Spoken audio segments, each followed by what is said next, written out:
Bonjour, bienvenue à tous, j'espère que vous allez bien. Alors, pour ceux qui ne connaissent pas, vous êtes ici sur une chaîne YouTube qui s'appelle Créadi. Moi, je m'appelle Elodie et je parle essentiellement de couture sur ma chaîne. Bienvenue à toi si tu ne connais pas. Aujourd'hui, je propose une vidéo vlog couture dans laquelle je vais faire une blouse et je vais vous montrer toutes les étapes jusqu'à la fin. J'ai filmé donc l'introduction après toute ma vidéo, ça me permet de faire un retour sur le patron que j'ai utilisé. Je vous montre le magazine duquel il est tiré, c'est celui-ci. C'est le Tendance Couture Simplicity Spécial numéro 11. Il est sorti il n'y a pas longtemps, je l'ai acheté cette année-ci en fin d'été, début d'automne. Donc le modèle que j'ai fait là-dedans, le voici, c'est ce chemisier-là. J'ai fait ce modèle-ci, voilà, avec les plis sur le devant et j'ai décidé de le faire avec les longues manches parce que c'est la saison froide, je veux des longues manches et je veux pas des courtes manches et je l'ai fait en taille 42. Au niveau du patron, il taille bien au niveau largeur, donc c'est vraiment ma taille du commerce. J'ai rien dû élargir, j'ai pas dû reprendre. Ça, c'était très bien. Au niveau de la hauteur, j'ai dû rajouter 4 cm aux manches, 4 cm à l'ourlet. Parce que je suis grande, j'ai toujours besoin de rajouter des centimètres à mes patrons. Et j'ai aussi changé je n'ai pas la taille du zip qui était prévu. Il fallait un zip, je pense, de 60 cm. Il fallait 50 cm le zip. Moi, je n'avais pas ça dans mon stock, donc j'ai mis un zip de 30 ou 35 cm que j'avais en stock. Donc c'est plus court, mais ça va très bien pour enfiler la blouse. Donc pas de souci si vous n'avez pas le zip adéquat. J'ai réalisé ce patron dans un tissu, je vous montre un morceau ici. C'est donc un coton avec une texture qui ressemble de loin au tweed. Bon, je pense que c'était un peu l'esprit voulu de se rapprocher de cette texture-là. C'est donc du blanc cassé et il y a un fil de lurex doré dedans pour que ça brille au soleil. Je ne parle pas plus longtemps et je vous laisse découvrir la vidéo. C'est parti! Je vais d'abord commencer par faire les pinces forcément sur le dos.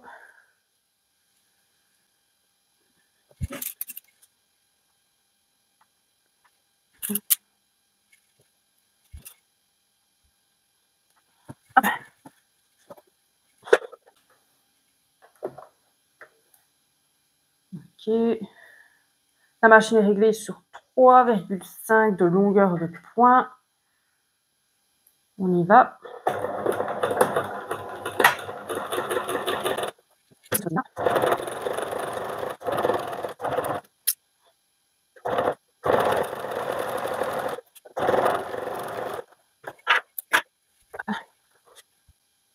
La particularité de la pince du dos ici, c'est qu'elle ne se finit pas en pince sur le bas.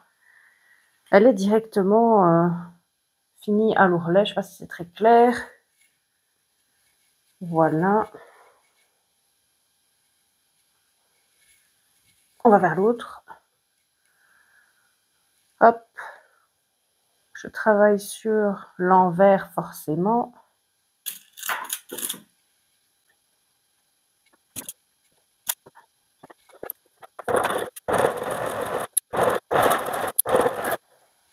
Je ne fais rien sur ma pince. Et voilà, elles sont déjà cousues. Ça, c'est le dos. Maintenant, je vais faire les plis sur le devant. Ici, je vais passer au pli du devant. Donc, j'ai symbolisé les plis par des petites épingles. Tout simplement, je n'ai même pas bâti. Je vais juste mettre des épingles les unes sur les autres et former mes plis. Il faut les repasser et ensuite les piquer transversalement selon l'explication du livre. D'habitude, on les pique comme ceci, hein, les plis, mais ici, hop, il faudra les plier comme ça.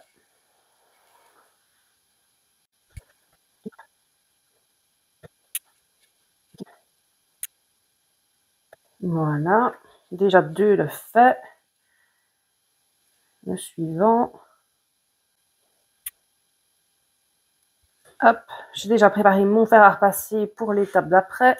J'utilise des petites épingles sans tête en plastique, donc c'est juste vraiment des petites épingles, des toutes petites épingles comme ça sans tête, en métal. Comme ça, si je repasse dessus, la petite bouboule en plastique au-dessus ne va pas fondre sur mon tissu, ce serait dégoûtant.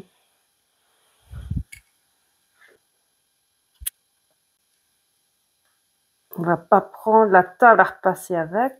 Ok, voilà. Hop. Donc voilà mes plaies. Voilà mon fer à repasser. C'est parti, on va repasser ça correctement.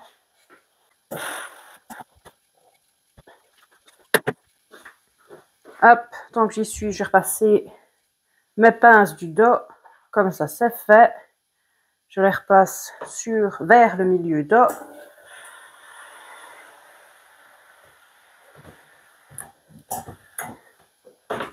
Hop.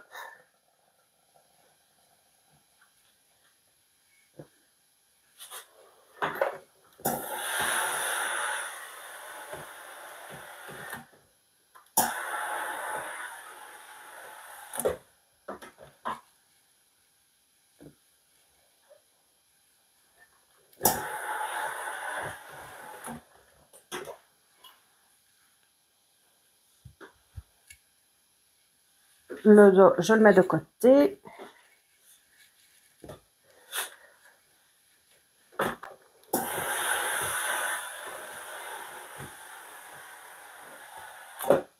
Voilà. Je repasse sur la machine à coudre et je vais coudre mes plis transversalement selon l'explication du patron. Oui. Fermer la fin de la couture. Oui. Oui. Après, on assemble le devant, le dos, les épaules, les sous-bras. On peut assembler aussi les manches tant qu'on y est. Surjeter tout ça. Préparer le col, poser la fermeture éclair, faire les ourlets. Et je voudrais mettre aussi un galon avec tout ça. Il faudra 2 piqûres, sinon ça ne tiendra pas. Hop.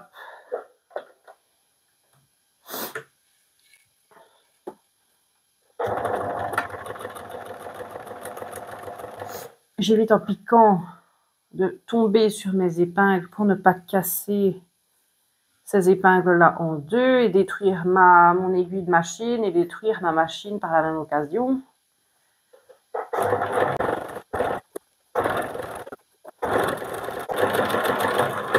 Je fais mon arrêt machine. Hop. Je coupe. Hop.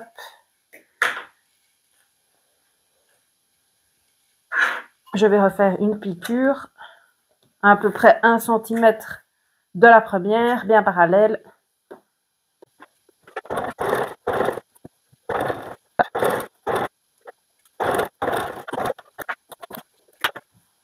On enlève les épingles. Petit coup de repassage encore là-dessus. Alors ça, c'est le galon que je veux mettre. Voilà. Très joli. Mais le problème, c'est que je suis un peu perdue. Est-ce que je le mets transversalement comme ça tout le long de mon vêtement, en plein milieu, comme ça? Mais ça me paraît pas très logique. Ça va faire bizarre. Ou est-ce que je le mets simplement comme ceci et que je coupe un petit morceau pour faire un petit rappel au milieu? Et je remettrai forcément du galon pour rappeler ici sur le cou, hop. Et j'en remettrai aussi au bas des manches. Je pense que je vais avancer, finir le vêtement et je ferai ça plus tard. Je vais m'apprêter à surjeter les bords de mon tissu pour éviter que tout ne s'effiloche à la machine à laver et au port du vêtement.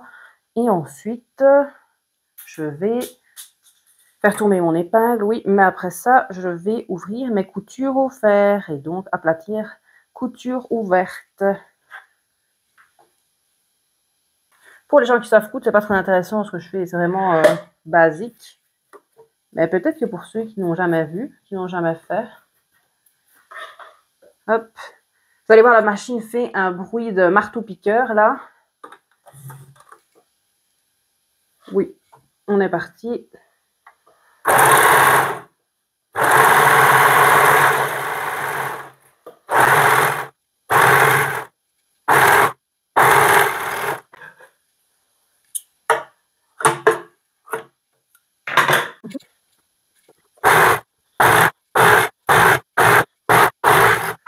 Les petites fils lurex là qui sont déjà en train de se barrer, il était temps de se rejeter. Voilà. Ici, j'ai découpé mon petit morceau de thermocollant que je vais venir mettre sur une des faces de mon col pour le renforcer.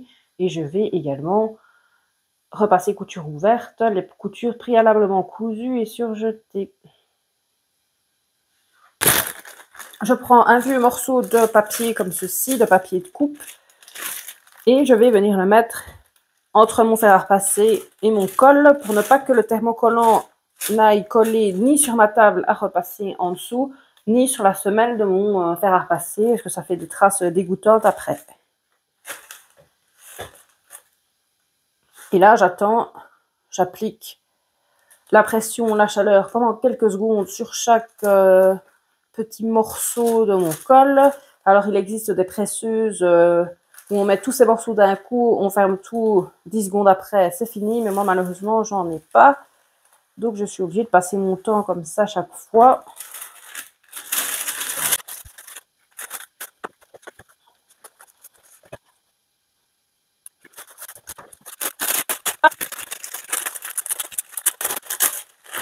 Je me rends compte que mon entoilage ici, c'est de la qualité de crotte. Il se déchire quand je voulais enlever le papier, là. Ah. Est-ce que tu l'as pris ?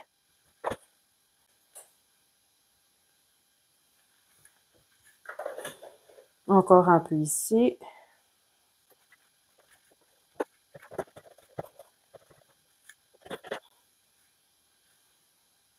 Ok, ici je vérifie avec mes doigts que tout est bien collé.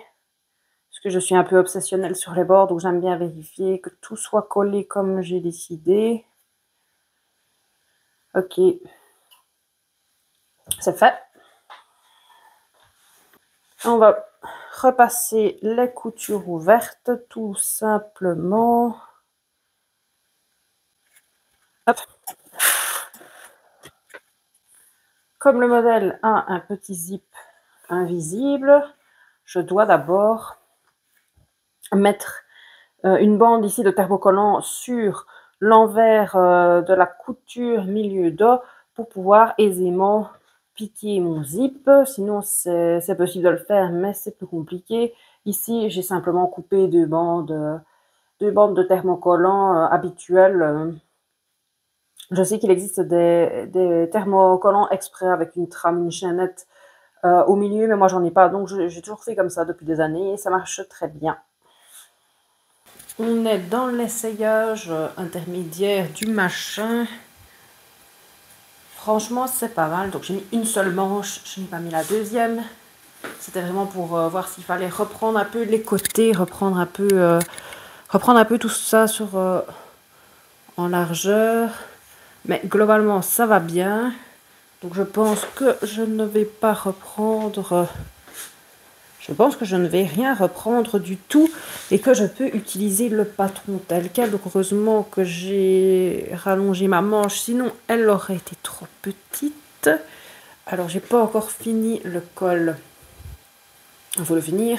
J'ai mis derrière mon petit zip invisible. Il y a encore une manche l'autre à mettre. Comme vous voyez, j'ai mis le galon ici. Je mettrai le galon le long de mon poignet. Et j'aviserai si je remets le galon le long de ce pli. Je verrai à la fin si ça donne quelque chose. Ou alors je peux le poser tout de suite. Je ne sais pas si mon idée est bonne. Je ne sais pas si mon idée est bonne de mettre ce galon à cet endroit-là. Franchement, je pense que je vais m'abstenir et que ça va rester. Le pli comme ceci va rester tel quel. Voilà.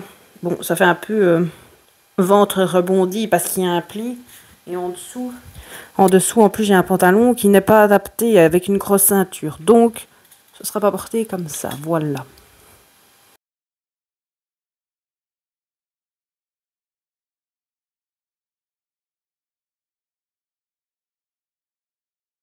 Nous sommes maintenant un autre jour, parce que j'ai pas su tout faire le même jour. On en est à 4 heures de travail sur la blouse. Donc j'ai mis les 2 manches, 1, 2. J'ai surjeté les manches. J'ai également surjeté le bas et j'ai également surjeté l'ourlet au fond. Donc il me reste quasiment plus rien à faire. Il faut vraiment que je pose maintenant mon galon sur ma manche, les ourlets et ce sera terminé.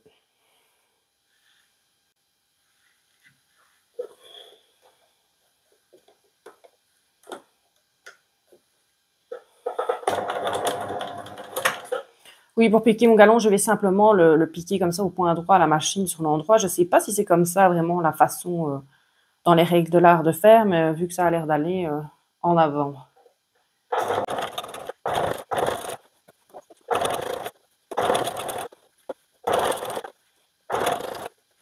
On se retrouve donc pour le résultat final porté de la chose avec mes petits galons qui sont mis en place. Donc j'ai repassé les coutures, j'ai fait mes ourlets. Et je me retrouve avec ceci. Une drôle de lumière aussi, mais bon, c'est pas grave. Mes plis. Voilà. Heureusement que j'ai rajouté 4 cm sur les manches et 4 cm sur le bas. Sinon, tout aurait été beaucoup trop court. Là, c'est déjà tout juste. Bon, qu'est-ce que j'en pense globalement? Honnêtement, je voyais ça encore plus joli que ça ne l'est là. Que dire? Bon, là, c'est pas trop repassé, mais je voyais ça plus classe, je voyais ça plus joli. Je suis un peu déçue. Bon, globalement, ça va. C'est pas raté non plus, c'est pas cracra, c'est portable, c'est mettable. Peut-être qu'en le mettant à l'intérieur du pantalon, ça irait mieux. Voilà. Je vais essayer de le mettre à l'intérieur du pantalon.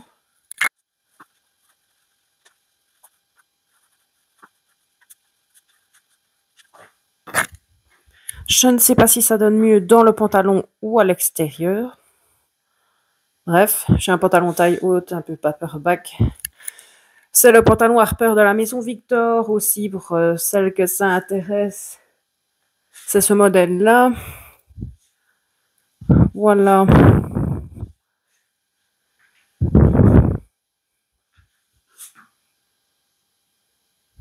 Ça va être fini pour cette vidéo. J'espère que ça vous aura plu, que vous avez passé un bon moment. Voilà, je vous montre un peu le galon tant qu'on y est.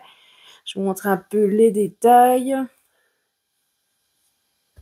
Et je disais donc, j'espère que ça vous a plu. N'hésitez pas à aller voir d'autres vidéos, à me laisser un commentaire, ça fait toujours plaisir. Et on se revoit bientôt. Bye bye!